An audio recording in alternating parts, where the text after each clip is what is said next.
Alkisah pada zaman dahulu kala, ketika terjadi skandal cinta antara Saribu Raja dengan Boru Parema. Kedua adiknya Limbong Mulana dan Sagala Raja bersekutu untuk membunuh Saribu Raja karena dianggap telah membuat aib keluarga. Kemudian Lau Raja segera memberitahukan serta menyuruh Saribu Raja agar pergi dari kampung halamannya. Si Boru Biding Laut mendengar berita dari adiknya bahwa Saribu Raja pergi meninggalkan kampung halamannya, sedangkan Boru Parema bersembunyi ke hutan. Sebelum berangkat, Saribu Raja berpesan pada kakaknya si Boru Biding Laut agar menjaga dan membina adik-adik mereka semua. Kak, maafkan saya, seharusnya saya yang bertanggung jawab untuk menjaga dan membina adik-adik kita, tapi saya telah gagal. Saya akan pergi meninggalkan kampung halaman kita. Kakak tidak perlu mencari saya. Permintaan saya, kakak menjaga, memelihara, mengayomi adik-adik kita serta menjaga keutuhan nama besar keluarga kita. Adikku, kemana gerangan kamu akan pergi? Kamu kan adikku juga. Saya yang seharusnya menjaga kamu dari segala bahaya. Apalagi yang berniat membunuhmu adalah adik kita. Kamu tidak perlu takut. Tinggallah di sini. Kita selesaikan permasalahanmu secara kekeluargaan. Namun tekad dan pendirian Saribu Raja sudah bulat untuk pergi. Si Boru Biding Laut berpikir harus mencari adiknya dan mempersatukan kembali adik-adiknya. Karena ia sangat sayang terhadap adiknya, ia bertekad harus menemukan adiknya Saribu Raja supaya terhindar dari pembunuhan adik-adiknya. Si Boru Biding Laut kemudian mengambil keputusan berangkat mencari adiknya Saribu Raja ke arah barat. Pencarian pun mulai dilakukan sesuai yang dikatakan adiknya, bahwa dia berangkat ke arah barat. Ia pun menelusuri jalan ke arah barat. Meski telah menyusuri lembah, menyeberangi sungai, mendaki gunung, namun ia tetap tidak menemukan adiknya. Dalam benaknya dia bertanya apakah adiknya masih hidup atau adiknya sengaja membohongi dirinya dengan mengatakan dia pergi ke barat padahal dia ke timur. Tanpa sadar Biding Laut sampai di sebuah desa di tepi pantai tempat sandar nelayan penangkap ikan.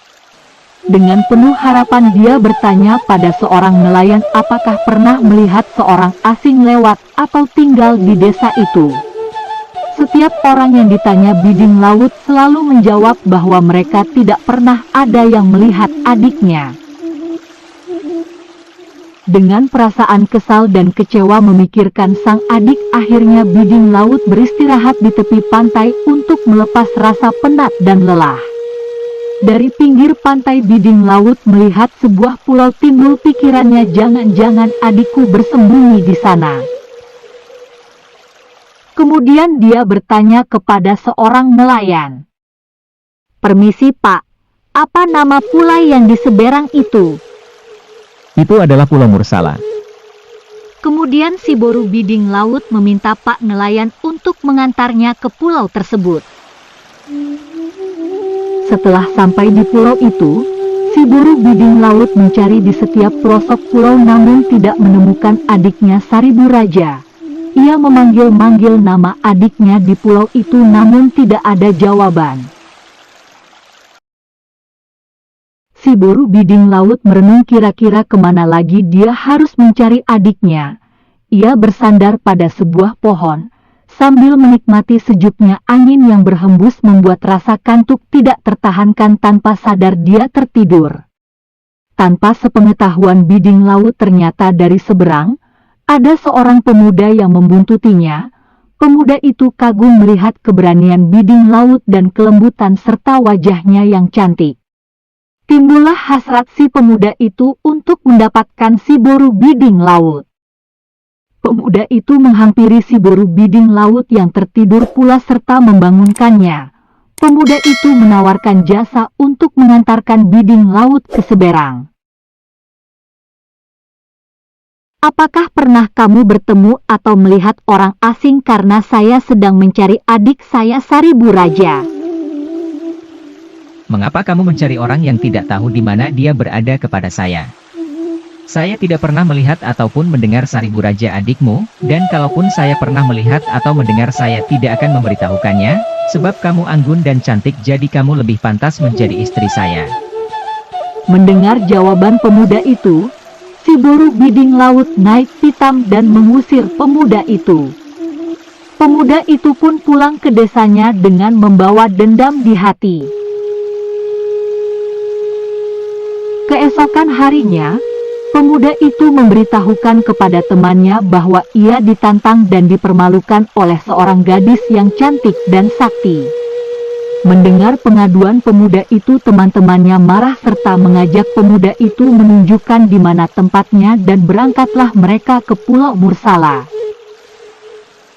Tanpa banyak tanya, anak-anak muda tersebut langsung mengeroyok si Boru Biding Laut yang sedang santai menikmati segarnya udara pagi.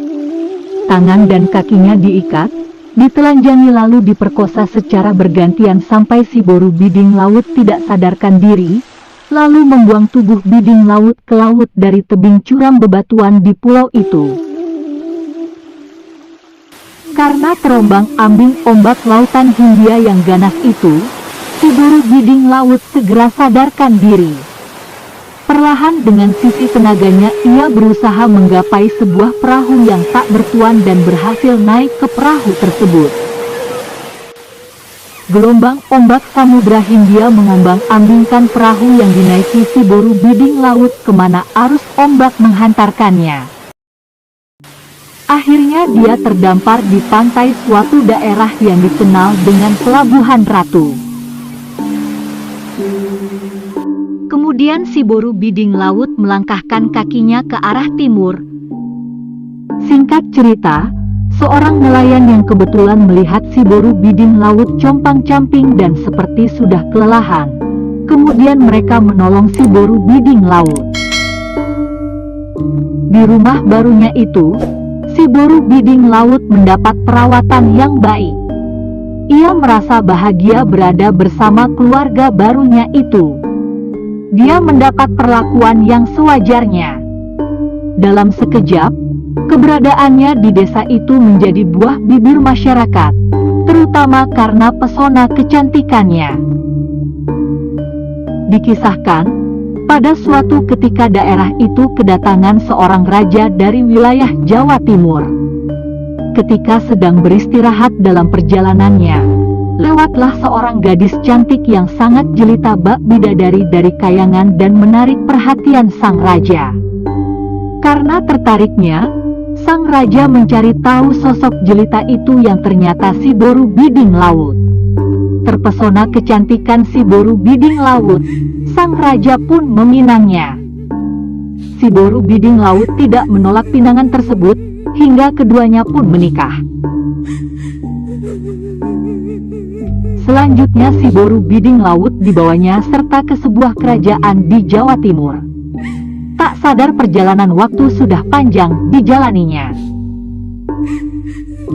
20 tahun tak terasa bahwa dia menjadi penghuni daerah yang disebutnya sebagai Pangandaran. Ilmu pengetahuan dan kesaktian sudah banyak yang diterima dari Raja Sansakti. Awalnya keharmonisan di ruang lingkup kerajaan sangat terasa, namun muncul tuduhan bahwa Biding Laut berselingkuh dengan pegawai kerajaan.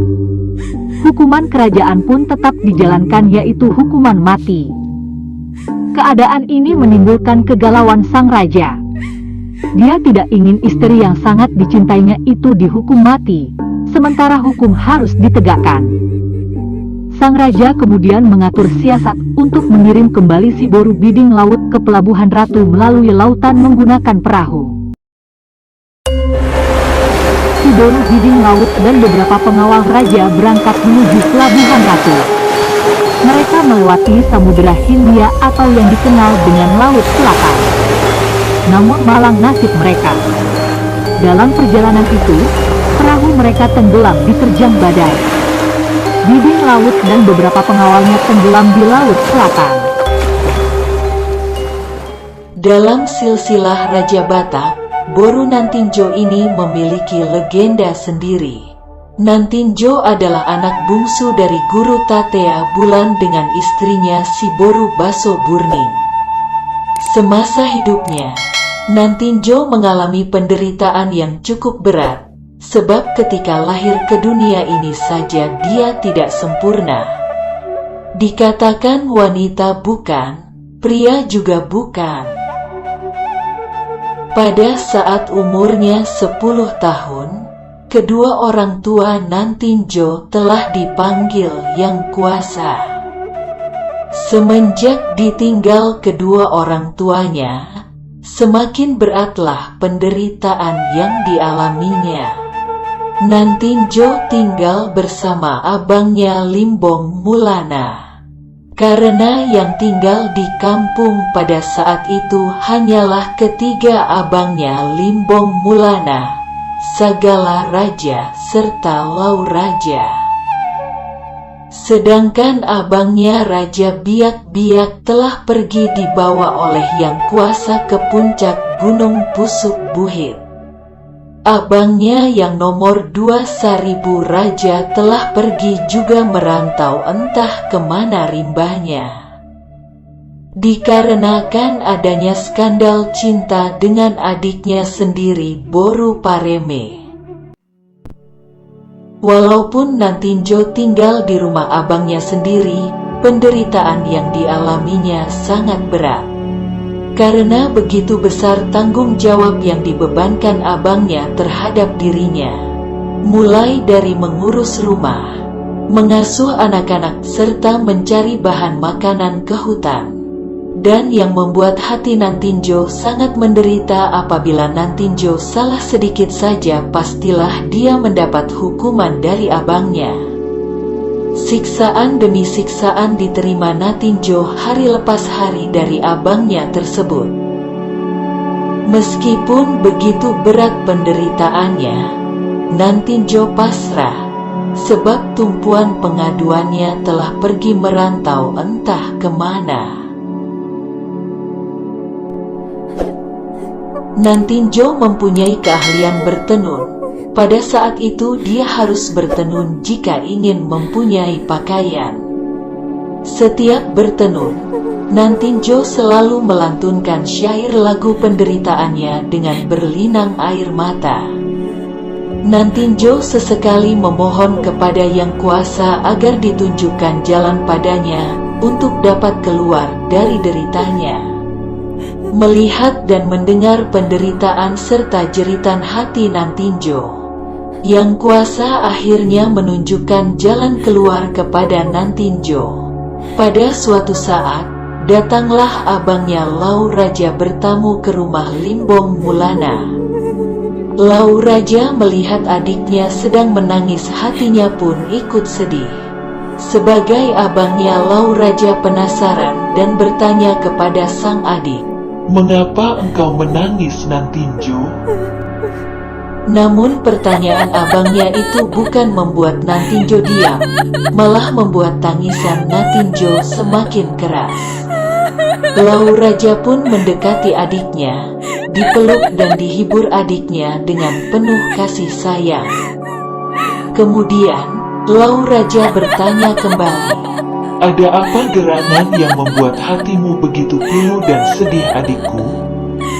Sadar bahwa abangnya begitu sayang kepadanya, Nantinjo akhirnya menceritakan segala penderitaannya dan menunjukkan luka di punggungnya akibat siksaan yang kerap dilakukan abangnya Limbong Mulana kepadanya. Tanpa sadar, Lau Raja memanggil nama ibunya sambil berujar, "Teganya kamu, ibu, membiarkan putri bungsumu mengalami penderitaan yang begitu berat dan tidak berkesudahan."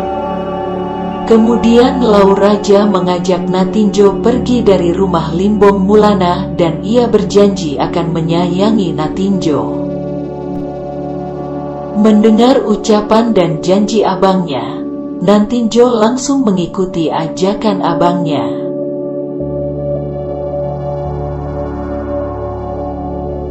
Semenjak tinggal dengan Lau Raja, Nantinjo merasa senang, tenang dan bahagia. Nantinjo diberi kebebasan untuk melakukan kesenangannya bertenun, walaupun abangnya miskin. Hari lepas hari berganti. Tak terasa Nantinjo sudah mulai bertumbuh menjadi gadis remaja yang anggun, cantik dan bersahaja. Kecantikan wajah dan sikap Nantinjo semakin menambah harum namanya terlebih di kalangan pemuda. Nantinjo menjadi gadis pujaan semua lelaki, baik di kampungnya maupun dari kampung seberang Danau Toba. Seorang pemuda dari Huta Silalahi sangat tertarik kepada Nantinjo dan ingin menjadikannya sebagai pendampingnya seumur hidup. Tanpa mengadakan pendekatan kepada Nantinjo, pemuda tersebut langsung meminta kedua orang tuanya untuk segera meminang Nantinjo. Mendengar permintaan sang anak, orang tua pemuda tersebut sangat senang dan bangga ternyata putra mereka berniat meminang Bunga Desa dari Simanindo. Tanpa membuang banyak waktu, pihak keluarga tersebut akhirnya berangkat beserta rombongan ke rumah Lauraja dengan maksud untuk meminang Nantinjo yang akan dijadikan istri dari putranya.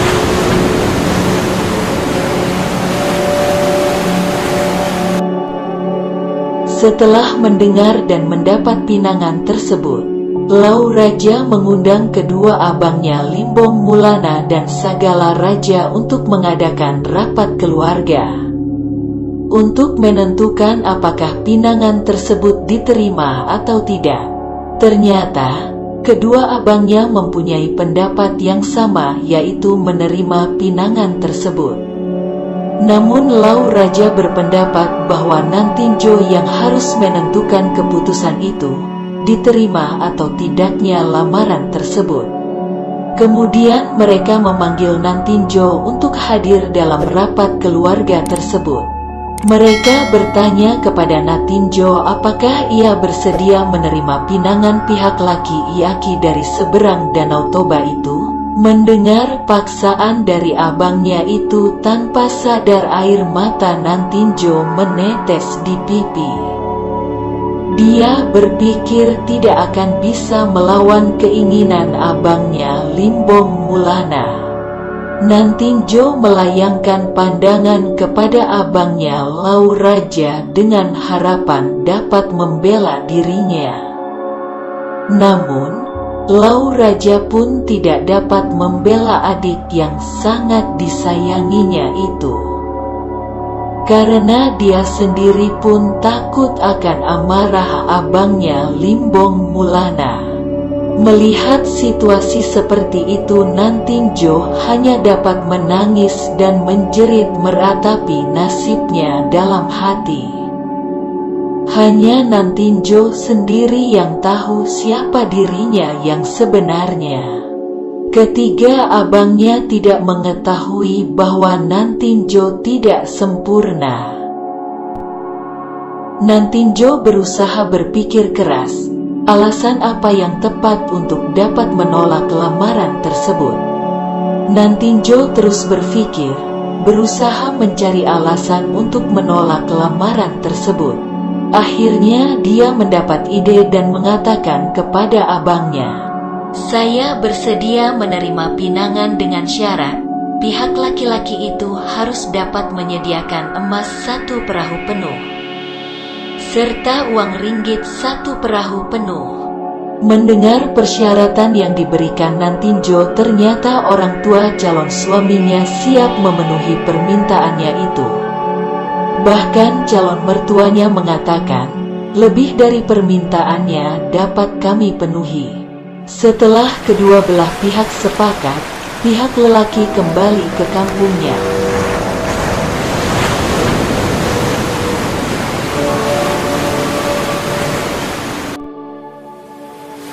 Keesokan harinya, pihak laki-laki itu pun datang kembali beserta rombongan dengan membawa persyaratan yang diminta Nantinjo, yaitu emas 1 perahu dan ringgit 1 perahu.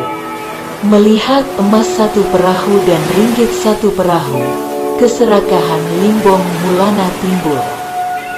Sikapnya langsung berubah lembut kepada Nantinjo. Dengan lembut Limbong Mulana mengatakan kepada adiknya, "Sekarang kamu tidak memiliki alasan lagi untuk menolak pinangan calon suamimu itu, adikku. Sebab calon mertuamu sudah memenuhi permintaanmu, disaksikan ketiga abangmu ini dan yang lainnya. Begitu tulusnya calon mertuamu menjadikan kamu sebagai menantu, dan sebagai abangmu yang tertua di antara kami, aku memutuskan bahwa kamu harus berangkat saat ini juga, ikut dengan suamimu. Doa restu dari kami abang-abangmu menyertai keberangkatanmu. Kami mendoakan kiranya Yang Kuasa memberikan kebahagiaan lahir maupun batin kepadamu." Limbong Mulana berkata panjang lebar seperti itu karena ketamakannya akan harta. Dengan hati yang hancur, Nantinjo menatap abangnya satu persatu sambil berkata kepada abangnya Lauraja, "Jikalau memang saya harus berangkat untuk berumah tangga dengan calon suami saya yang bukan pilihan hati saya, tetapi dikarenakan godaan emas dan ringgit 1 perahu, ternyata kalian tega memaksa saya untuk berumah tangga. Bagiku tidak ada pilihan kecuali menerima ini, namun permintaanku pada abang, kumpulkanlah semua apa yang menjadi milikku, termasuk alat yang selalu kupakai untuk bertenun. Bambu turak ini tempat benang tenunku, tolong tanamkan di ujung desa ini. Suatu saat nanti, semua keturunan bapak dan ibuku akan melihat dan mengingat saya yang penuh dengan penderitaan." Lauraja memenuhi permintaan adiknya dan berjanji akan melaksanakannya. Nantinjo pun akhirnya menaiki perahu kesayangannya. Dia berangkat meninggalkan kampung itu, mengikuti rombongan calon suaminya. Sambil mendayung perahu, hati Nantinjo terus gusar. Dia tidak dapat membayangkan apa yang bakal terjadi setelah sampai di kampung calon suaminya nanti. Kegundahan dan kekalutan pikiran Nantinjo tidak menemukan jawaban. Dengan hati yang sangat pilu, Nantinjo memohon dan berseru kepada ibunya si Borubaso Burning lewat doa, "Ibu, mengapa ini harus terjadi? Seandainya dahulu ibu cerita kepada semua abang tentang keadaanku yang sebenarnya, mungkin ini tidak akan terjadi. Ibulah yang bersalah, serta Limbong Mulana yang tergoda dengan emas dan ringgit 1 perahu ibu. Saya tidak mau berumah tangga sebab itu hanya akan membuat aib di keluarga. Anakmu ini rela berkorban demi nama baik keturunan bapak dan ibu di kemudian hari. Masihkah ibu sayang pada anakmu ini? Kalau ibu benar-benar masih sayang, dengarkanlah jeritan hati anakmu ini yang paling dalam. Saya tahu ibu dapat berkomunikasi langsung dengan Yang Kuasa. Pintalah kepada Yang Kuasa agar saya lepas dari penderitaan ini, dan persatukanlah saya dengan ibu." Mendengar jeritan sang putri yang sangat memilukan hati, ibunya pun meminta kepada Yang Kuasa. Maka seketika itu juga turunlah hujan yang sangat lebat. Angin dan badai pun datang menerjang perahu Nantinjo. Gemuruh ombak disertai halilintar turut menangis melihat penderitaan Nantinjo.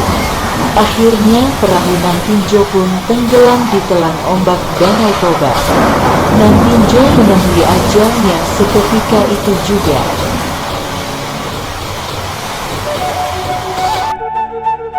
Ketiga abangnya yang menyaksikan hal itu merasa bersalah serta takut. Bahkan setelah Limbong Mulana memeriksa emas dan ringgit satu perahu yang diberikan calon suami adiknya, ternyata hanya di atasnya saja emas dan ringgit, di bawahnya hanya gundukan pasir dan tanah. Penyesalan yang timbul selalu datang terlambat. Apa mau dikata Nantinjo sudah tenggelam ke dasar Danau Toba. Keesokan harinya di saat orang masih tertidur pulas, Lau Raja pergi ke pantai tempat perahu Nantinjo diberangkatkan, dengan harapan dapat menemukan adiknya hidup maupun mati. Ditelusurinya sepanjang pantai namun tidak ditemukan jasad adiknya. Sambil menangis terseduh-seduh, Lau Raja meminta dalam hatinya kepada Yang Kuasa, agar jasad adik yang disayanginya dapat ditemukan. Sayup-sayup Lau Raja mendengar bisikan, "Adikmu Nantinjo sudah saya bawa ke tempat yang aman, sekarang dia bersama ibumu. Anakku, hapuslah air matamu, dan lihatlah ke tempat di mana perahu adikmu tenggelam. Di situ kau akan melihat satu keajaiban. Perahu adikmu akan muncul kembali berupa pulau. Inilah sebagai pertanda bagi keturunanku di kemudian hari, betapa tulus dan mulia pengorbanan adikmu. Tidak pernah mau membuat saudaranya malu dan terhina di hadapan orang." Tiba-tiba Lau Raja tersadar dan melihat di mana perahu adiknya tenggelam. Dengan rasa kaget dia melihat apa yang dibisikkan oleh ibunya. Timbulnya pulau itu membuat Lau Raja merasa adiknya Nantinjo serasa hidup kembali, dan dia berjanji pada diri sendiri bahwa ia beserta seluruh keturunannya harus menjaga dan merawat serta menyayangi pulau itu. Sebagaimana dia menyayangi adiknya, Lau Raja memberi nama pulau itu Pulau Malau.